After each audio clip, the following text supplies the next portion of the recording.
Hello, everyone. I am Dr. Michael Smith. I'm a naturopathic doctor, and I love sharing what I know about how to help ourselves and our kids feel better, look better, do better. And that's the topic that we're going to talk about today on this YouTube Live, calming back to school anxiety. With the back to school season, we can... there's a lot of emotions that can be involved, and it's challenging. It can be for kids. So what can we do as parents to help our kids be the best that they can be, and to help overcome that back to school anxiety that they might experience? We're going to dive into that today. The first main thing that I want to talk about is kind of the emotional terrain, so to speak, of our children going into the new school year. My wife shared an experience where she was with some other adults and kids, and one of the other adults asked one of the other kids, who's a fourth grader going to fourth grade, if he was excited for the new school year. And he said, "No, I'm not." But yet he was going to school regardless of whether he wanted to or not. And that was really hard for my wife to hear. And the question that begs asking is, why was he not excited? Why was he hesitant to not really want to go back to school? Was it his teacher? Was it some friends there that weren't very friendly, some bullies or whatever it might be? Was it a subject that he just wasn't excited about? Was it riding the bus? What was it? And as a naturopathic doctor, I'm always diving into what is the root cause? What is really going on here to influence people or what's really causing them to feel the way they are. And with our kids, our young students, we need to help them by understanding what's their root cause, what's the root cause of their emotions, what's really going on here, and digging into it, helping them figure out what is going on. I also think that the experience, our experience as parents, also affects the emotions of our kids. Our emotions affects the kids' emotions. And there's kind of two extremes that I've kind of sensed that exist with parents going back to school. Either parents are, maybe their oldest is going into kindergarten for the first time. There's kind of having some separation anxiety, or they love their kids, but it's really time for them to go back, and they just don't want them to go back. It's kind of hard that way. That could be one kind of maybe extreme. The other extreme is the parents, especially the moms, who are like really excited to go back to school. Like, time's up, let's go, summer's up. And I think both of those can possibly have negative connotations or consequences for our kids and their emotional state if parents don't check ourselves to make sure that our emotions aren't affecting our kids' emotions. With separation anxiety, what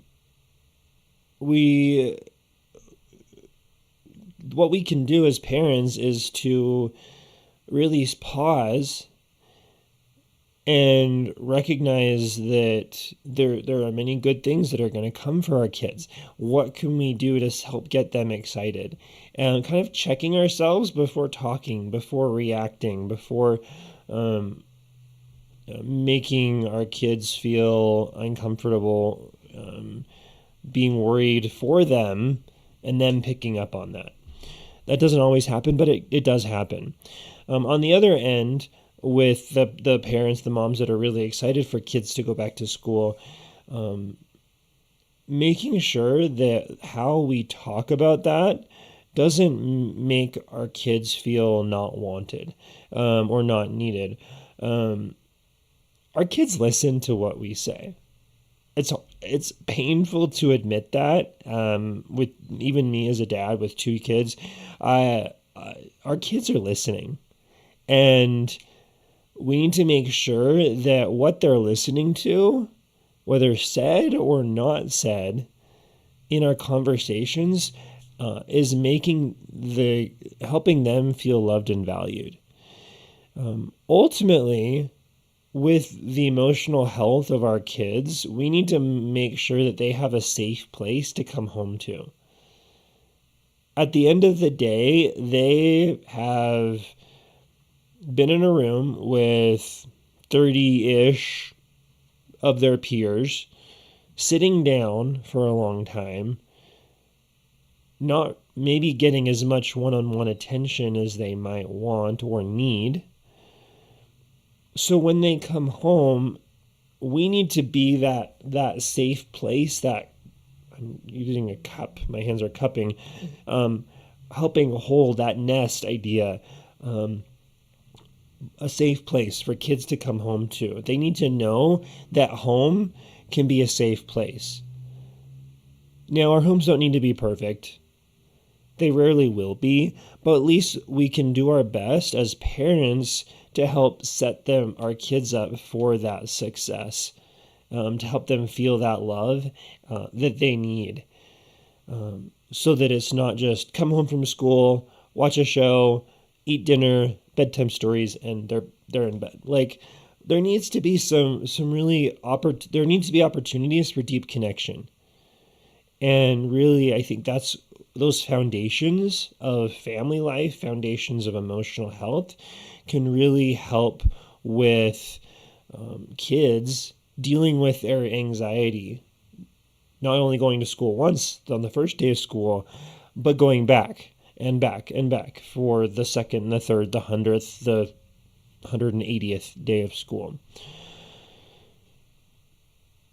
So the way that we act as parents really can set the stage for our kids as well. There are a lot of different ways that we can help our kids ground. And by ground, it's helping them be present in their own emotions, be present with where they're at, who they are, the situations that they're in. There's a lot of things that we can do to help them with that. Things like deep breathing exercises, helping them take long, deep breaths and blowing them out slowly. And that process helps strengthen the parasympathetic nervous system, that rest and digest, helps overcome that fight or flight anxiety state. That grounding can really help. Things like meditation, listening to music. My daughter really loves listening to music. For her, that's really grounding. I think it is for me as well, but I've especially noticed it with her lately, when she wants to just listen to music. And that is very beneficial for her. Being out in nature, playing outside, taking off shoes and being out in the grass, playing in the tree, being with nature.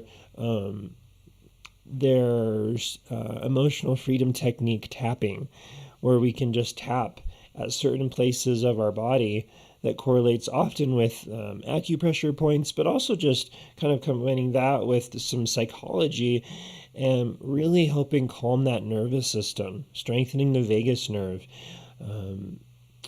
There's so many other grounding techniques that we can do. I made a whole video about grounding.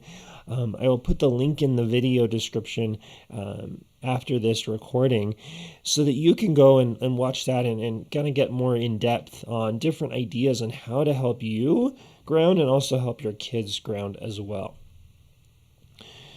For kids that are really anxious, One of the other things that we can think about are something called retained primitive reflexes. Now, the reflexes are inherent in our body. They're just the way we are born. There's certain default programming, like the BIOS on an operating system, if you're in a computer lingo. Just that deep internal programming that causes us to do certain things. For example, one of these reflexes is the rooting reflex. That's when babies, newborns, they feel something on their cheek, they turn toward that because that's indicating to them that that's where milk is coming from. Now, whether it's a bottle, whether it's a breast fed, that they're just inclined to go toward that milk, that food. There are other reflexes, the startle reflex, different reflexes that are involved in crawling, and those reflexes really come from the back part of our brain. If you look at how our brains are different than the brains of other species, both mammals and non-mammals, reptiles, so forth, everyone has a brainstem because that's the core controlling aspects of our brain, controlling our blood pressure, controlling our breathing rate, things like that. You go into the middle part of our brain, that's controlling our movements. Our motor sensory cortex are kind of in the middle of our brain. You go to the front, that's our prefrontal cortex. That's helping us with the higher level decision-making processes that really make us human. We have a very large prefrontal cortex, whereas other species do not. That distinguishes us in our ability to think and process and plan and other things like that. Our brain develops from the bottom up, kind of bottom to top. And these reflexes are contained more in the back part of our brain, in a manner of speaking. And if these reflexes hang around longer than they should, then they can cause other problems with our brain neurostructure. Ideally, our body is designed to integrate these reflexes. These reflexes can, when we crawl, when we start walking, things like that, these reflexes help us to adapt to life and grow, things like that. But if, for example, somebody has the startle reflex longer than they should, then they're going to be really on edge, and the little things can just spark them to become anxious. Anxiety is one of the symptoms of retained primitive reflexes, and for somebody who is consistently anxious, considering if those primitive reflexes if they're retained, can be a really good idea for treating them. There's some exercises and movements, activities, games, things like that can be done to integrate those reflexes. This is often done in the realm of occupational therapy, but it's something that I've gotten into a little bit more recently in my naturopathic practice, because I really believe that reflexes can make a difference for kids with anxiety, with ADHD, with other neurodevelopmental conditions and things like that.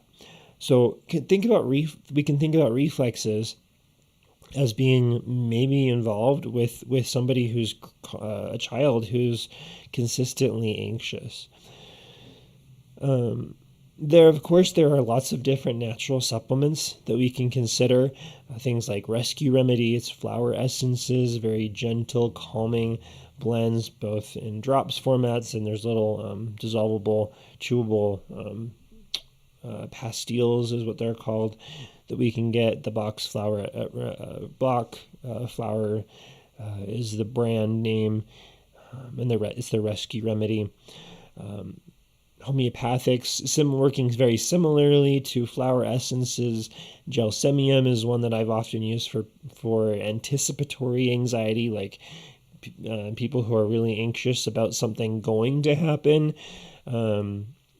There's also homeopathic blends like this one called Stress Calm by a company called Boyron, helping with a great blend of other homeopathics.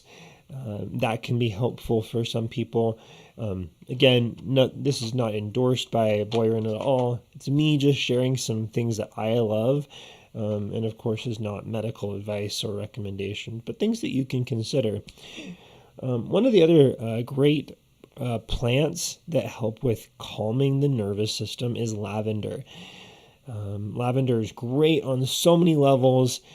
There's two main ways that I like to give lavender. Number one is through an essential oil when it's diffused.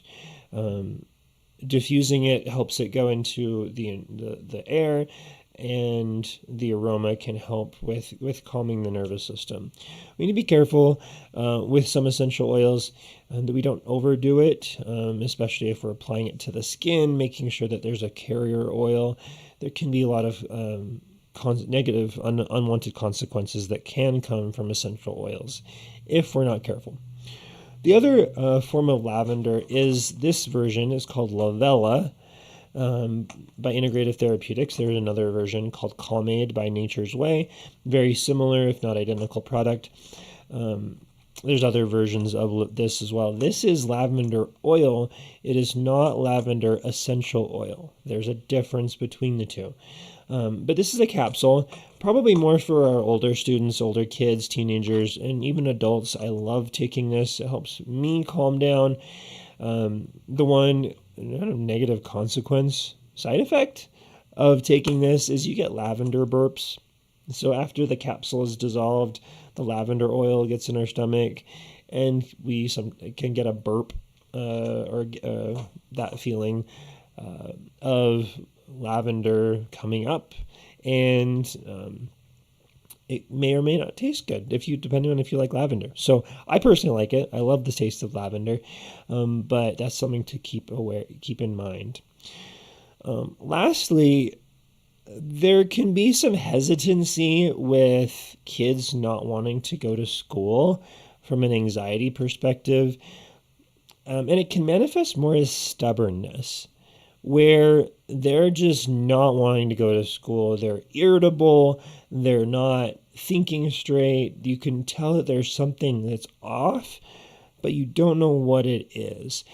In that situation, consider teething being an issue.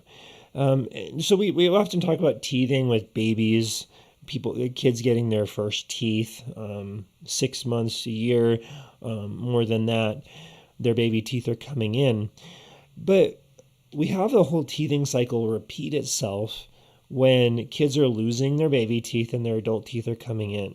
It's the same process.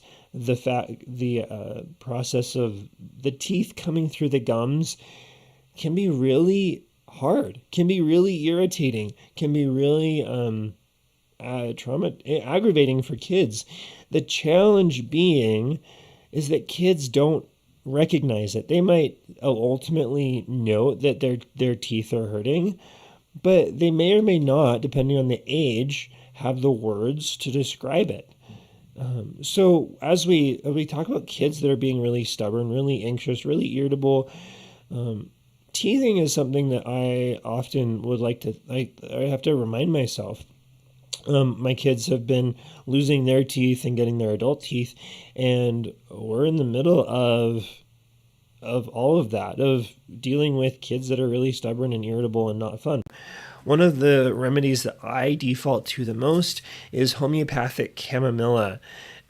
This is an amazing, it's homeopathic chamomile. It's a great, gentle plant, but this works for my kids within a matter of minutes, less than 5 minutes usually. And it's amazing to see how they go from really irritable, really stubborn, not wanting to do a lot, to suddenly just calm and peaceful and amenable and willing to listen, things like that. So we can think about teething as well as being some cause of their stubbornness, things like that. There's a lot of reasons why kids are anxious. And by addressing the root cause, by checking ourselves and our own emotions, by giving kids a safe place to come back to, considering retained reflexes, helping them kids be grounded, choosing wise and effective natural supplements. There's a lot that we can do to support our kids. So that is something that I am passionate about, is helping kids be successful. Because I believe that if we help our kids be successful in the early part of their life, then they're going to be on a much better trajectory for health in the decades to come. And that's really what the best legacy that we can hopefully give our kids is the gift of good health. And that's my goal, is to help you get there as well. So that is the content that I have prepared for this presentation, so to speak. At this point, I like to open it up for Q&A. If there's any questions that anyone has, feel free to dump it in the chat right now. Otherwise, we'll wrap it up. But I do want to share a few things. Number one, I did a presentation a couple days ago about immune health.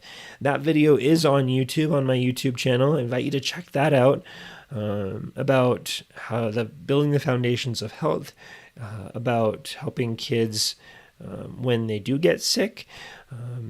And next week, next Wednesday, August 28th at 6 p.m. Mountain Time, I'm going to be doing another one of these YouTube lives focused on ADHD and thinking about ADHD from a naturopathic perspective. So I invite you to come to that, to check that out, join live or watch the recording later, as we'll unpack a lot of great things there as well. So thank you so much for joining me today on this Saturday morning or afternoon, wherever you're at. I hope you have a wonderful weekend, and we will see you soon. Have a great day, and be